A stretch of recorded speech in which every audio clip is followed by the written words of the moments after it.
Thanks for watching BizTech TV. I'm Mishi Valeriano, sitting down for a chat with Megan Casey, co-founder of Squidoo. Megan, thanks for joining us. Thanks for having me. So Megan, could you just go into a brief explanation of what is Squidoo and how you had the thought to start it? The geeky description of Squidoo is that it's a collection of single topic, single pages that real people throughout the world are writing. Okay. To put that in a much more friendly sort of example is that there's somebody in the middle of Ohio who happens to know a lot about vegetarian recipes. She also knows a lot about dog rescue and dog grooming, and she wants to talk about her job. Now, this woman probably doesn't want to run a blog because she doesn't have 365 days worth of content on a single topic, and just this big About Me blog doesn't make a lot of sense. So what we've done is create a way for her to create a portfolio of interests where she can create a single page on each one of those interests and go really deep on it. Say, here's my personal opinion and recommendations all about dog grooming versus vegetarian meatloaf versus something else, and create an identity online out of all these pages. Okay, one thing that's really fascinating about Squidoo is not just that it has a huge user base, but also that each user has the ability to make money just on the strength of their opinions. Now, how did you actually construct it so that it could do that? Sure, so that actually happened to us by accident in a way, in that we started the site trying to raise money for charity. We wanted to say to charities, instead of going out to your constituents or volunteers or deep-pocketed donors and say, give us $10,000 at a time, instead they could say, go out to people who care, go out to their volunteers, say, make a page about something you're interested in, we'll run some ads on those pages, and that will bring in a little bit of money for free every month, month in and month out, and automatically donate it to charity. Right. And then along the way, people started realizing, well, I can keep some of that in cash for myself. Right. They are their own charity. Exactly, and everybody is. And that turned into a really fortuitous thing for us, and we raced in that direction instead. Right, right. Whereas we started to get really creative writers, disenfranchised former magazine writers, as that industry starts to collapse a little bit. Newspaper journalists, as that starts to collapse a little bit, and people like stay-at-home moms who have a lot to say, they're really smart, they have a little bit of time. They realized they could make a little bit of money out of sharing their opinions, and that they didn't have to be technical. So it eventually just became kind of a great way to freelance as a writer without necessarily having the credentials to Well, what's kind of cool about it is that's a good way to put it, and it's freelancing without having to ask anyone's permission. Right. You don't have to go out and get a job and say, please let me work for you, pay me.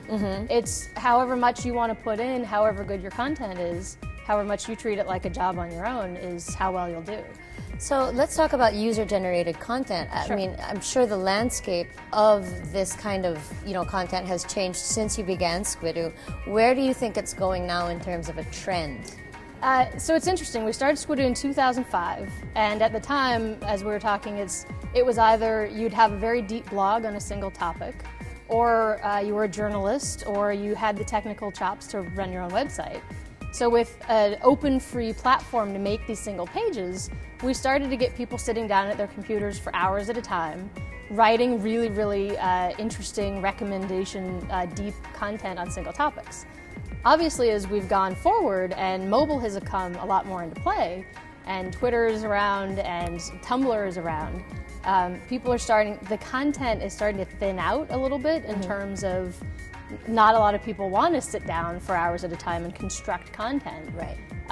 But relationships within mobile are getting better because people are always connected, they can tweet back at each other. So what I'm starting to see, and what I hope we'll see more of, is more sophisticated content tied in with those better relationships. Right. I think that would be fun. And so is that the general direction that Squidoo is taking to the future, or are you planning to kind of keep it at the same kind of formula that you have? The direction for Squidoo is definitely making it constantly more personally satisfying, not necessarily easy, but simple and interesting to continue writing your own recommendations and going deep on the topic. Right. Now, that could have a place in saying you can use mobile devices to curate the world around you and automatically have that go into a single topic lens. Much the way that Tumblr has all of these photos and content just dump into a Tumblr. Right. But it would be so much neater if that could be actually collated by topic. Right, just better organized, Sure. so to speak. Yeah. Do you have any favorite lenses that you check in on regularly? So we have so many. There's not a single one, but there's different topics that I love, and we have. For some reason, Halloween content is massive. People love to write these pages about their costumes and these fairy wings they made for their daughters and Harry Potter costumes that they've made at home and really neat DIY kind of Halloween content. Right. As well as there's just so much good like green living content, food and cooking content. It's really, I call it a lifestyle media company now, is the evolution, because that's where the content has gone. Awesome. Well, it's nice to see how much passion that you obviously have for this, and it's great that you're empowering people who otherwise wouldn't be on the web at all, really. That's exactly right. Yeah. It definitely found a niche of people who wouldn't have a voice otherwise. Right. Well, thank you so much for joining us, Thanks. Megan. It was fun. And thank you for watching BizTech TV.